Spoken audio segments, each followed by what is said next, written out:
అభిషేక్ గారు, సరే ఇప్పుడు వెంకటరెడ్డి గారు చెప్పినట్టుగా రేవంత్ రెడ్డి గారు లేదా కాంగ్రెస్ పార్టీ ఈ నెరేటివ్ బిల్డ్ చేసి బీజేపీ బీఆర్ఎస్ ఒక్కటే అని చెప్పి ఈ నెరేటివ్ బిల్డ్ చేసి చేయడంలో ఎన్నికల్లో కొంతమేర సక్సెస్ అయ్యారు. అది బహుశా మీ పార్టీ కూడా నాయకులు కూడా ఒప్పుకుంటారు. అది నష్టం జరిగింది కొంత. ఆ నెరేటివ్ కవిత అరెస్టు విషయంలో చాలా విషయాల్లో ఆ నెరేటివ్ ప్రజల్లోకి వెళ్ళింది. రెండు పార్టీలు ఒకటైనటువంటి నెరేటివ్ బిల్డ్ చేశారు. సో ఇప్పుడు మరొకసారి ఈ విలీనం అవుతుంది అనేటువంటి ఒక ప్రచారాన్ని, ఒక నెరేటివ్ని బిల్డ్ చేయడం ద్వారా మీ పార్టీకి ఏమైనా నష్టం జరుగుతుందని అనుకుంటున్నారా, లేకపోతే డోంట్ కేర్ అంటారా? ఇందులో రెండు ఉన్నాయండి. చెప్పండి. కాంగ్రెస్ ఏమో ఇష్యూలను డైవర్ట్ చేయడానికి ఇది చేస్తుంది. అంటే వాళ్ళు ప్రజా సమస్యలపై జవాబు చెప్పడము, ఏదన్నా డే టు డే వచ్చే ఇప్పుడు ఫుడ్ పాయిజనింగ్ లాంటి ఇష్యూస్ జరుగుతున్నాయి, విద్యార్థులు చనిపోయిన ఇష్యూస్ చూస్తున్నాము సంక్షేమ హాస్టల్లో, ఇలాంటి ఇష్యూస్ ని డైవర్ట్ చేయడానికి ఏదో ఒక నరేటివ్ ఉండాలి కదా. చిన్న గీత పెద్ద గీత అంటారు కదా, అట్లా ఏదో ఒక నరేటివ్ క్రియేట్ చేస్తూ ఉండడం వల్ల పొలిటికల్ న్యూస్ ఎట్లా ప్రయారిటీలో మసాలా ఎక్కువ ఉంటుంది కాబట్టి ఆ స్టీమ్, బిల్డింగ్ ద స్టీమ్ అంటారు, ఎప్పుడు ఏదో ఒక ఇది పెట్టడం ద్వారా వాళ్ళకి ఆ విధంగా అడ్వాంటేజ్. బీఆర్ఎస్ లో ఉన్న నాయకులను కోల్పోకుండా మాకేదో పెద్ద డీల్ రాబోతుంది, మేము కూడా ఇప్పుడు అధికార పార్టీతో చేరబోతున్నాం రాష్ట్రంలో, ఇక్కడ అంటే వాళ్ళు సెంట్రల్ అని చెప్పుకున్నా స్టేట్ అని చెప్పుకున్నా వాళ్ళైతే డీల్ చేసేది ఇప్పుడు కాంగ్రెస్ తోనే. సో బేసిక్ గా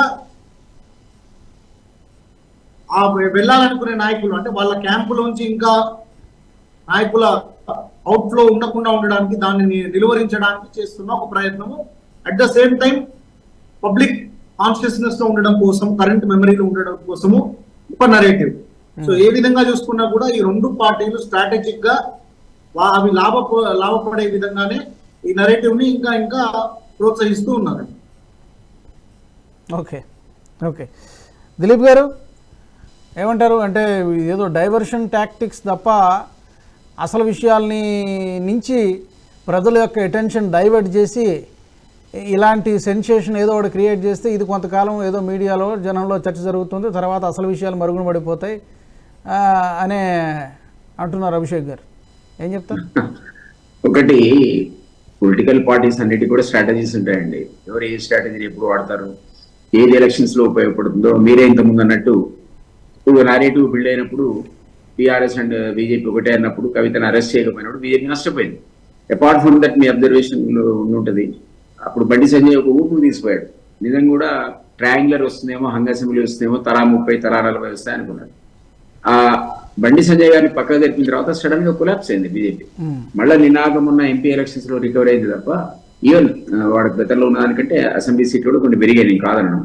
బట్ ఇవన్నీ కూడా ఆయా సందర్భాల్లో అక్కడ ఉన్నటువంటి పొలిటికల్ సిచ్యువేషన్ బట్టి ఉంటాయి. ఇప్పుడు మీరు అన్నట్టు బీఆర్ఎస్ పుంజుకుంటుందా అన్న దానికి నేను ఏం చెప్తానంటే, బీఆర్ఎస్ కి ఒక 10 ఏళ్ల పాటు బంగారు పండుగలో పెట్టి తెలంగాణ చెప్పారు.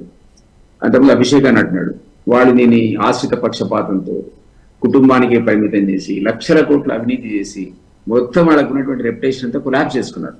అయినా సరే ఒక 39 సీట్స్ మరి ఏ కారణం చేతనో అర్బన్ ఏరియాలో వాళ్ళకి ఓటు ఎక్కువ వచ్చింది, ఆ సీట్స్ వచ్చాయి. కానీ రూరల్ ఏరియాలో దారుణంగా ఫెయిల్ అయ్యి మాకు వచ్చింది ఆ మెజారిటీ.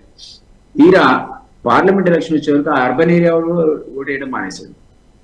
మొత్తం జీరో, ఒక్క సీట్ కూడా రాని పరిస్థితి వచ్చింది. అంటే అట్లాంటి ఒక బంగారు అవకాశాన్ని చేతుల్లో వాళ్ళు స్వయంకృత అపరాధంతో పోగొట్టుకున్నారు. కాబట్టి ఆ పార్టీ తిరిగి పుంజుకుంటుందని నేను అనుకోను. ఎప్పుడు పుంజుకుంటుంది అంటే మీరే అన్నట్టుగా అది ఖచ్చితంగా అలయన్స్ లోకి వస్తుంది. మరి అలయన్స్ లో ఈ పార్టీ కొత్తనా అంటే తెలంగాణ ఉద్యమం అంత సీరియస్ ఉన్న సందర్భంలో మీరు చూసారు, వాళ్ళు కాంగ్రెస్ అలయన్స్ పెట్టుకున్నారు, మంత్రులు అయ్యారు. అదేవిధంగా మహాకూటమి ఏర్పడి తెలంగాణ తెలుగుదేశంతో పెట్టుకున్నారు, అసలు తెలంగాణ వద్దన్న సిపిఎంతో పెట్టుకున్నారు.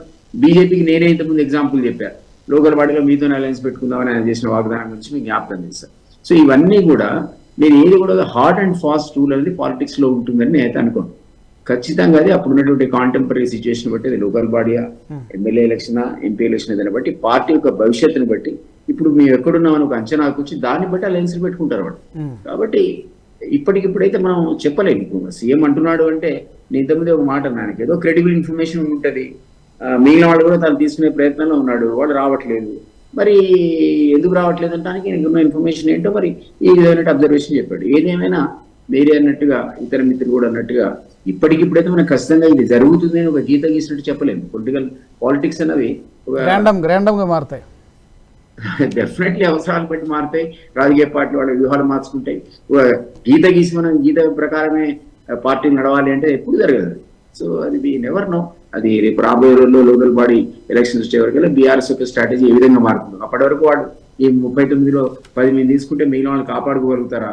నాకు తెలిసి ఆ కోర్టు కనుక వెర్డిక్ట్ ఇచ్చింది అనుకోండి, వీ కెనాట్ ఇంటర్ఫియర్ అండి. నాకు తెలిసి ఈ మధ్యకాలంలో సుప్రీంకోర్టు ఒక డైరెక్షన్ లాగా ఒక సూచన లాగా చేసింది, 3 నెలల్లో మీరు నిర్ణయం తీసుకోమని. కానీ అది డైరెక్షన్ కాదు. గతంలో 18 కేసులు సుప్రీంకోర్టు విచారణకు వచ్చాయి. అన్ని కూడా ఇట్లాంటి యాంటీ డిఫెక్ట్ సంబంధించినవి. ఆ ఇంటర్ప్రిటేషన్ లో ఎప్పుడు కూడా కోర్టు సుప్రీం పవర్ అనేది స్పీకర్ కి అక్కడ ఇక్కడ స్పీకర్ ఉందనే చెప్పింది తప్ప వీ కెనాట్ ఇంటర్ఫియర్ అని చెప్పింది. కాబట్టి వాళ్ళు ఏదో ఆశ పెట్టుకున్నది ఏదో బై ఎలక్షన్స్ అతి త్వరలో వస్తాయని ఐ డోంట్ బిలీవ్. అల్టిమేట్ గా కోర్టులు కూడా స్పీకర్ ఇష్టమే అంటే తప్ప మహా అయితే సాధ్యంత త్వరగా నిర్ణయం తీసుకోమంటే స్పీకర్ నిర్ణయం తీసుకున్నా తీసుకోకపోయినా కోర్టులు కూడా ఏం చేయలేదు. కాబట్టి వాళ్ళు రేపు స్థానిక ఎలక్షన్స్ వచ్చే టైం కల్లా వాళ్ళ పార్టీలో ఎంతమంది మిగులుతారో ఎంతమంది మిగిలరో అది మనకు అతి త్వరలో తెలుస్తుంది. చూడాలి. ఈ వీడియో మీకు నచ్చినట్టయితే లైక్ చేయండి, 10 మందికి షేర్ చేయండి. అలాగే కామెంట్ల రూపంలో మీ అభిప్రాయాలను మాతో పంచుకోండి. Nationalist hub group of channels ను సబ్స్క్రైబ్ చేసుకుని తెలుగునాట జాతీయవాద జర్నలిజాన్ని ప్రోత్సహించండి. ఈ వీడియో కింద ఉన్న బెల్ ఐకాన్ పై క్లిక్ చేయడం మర్చిపోవద్దు.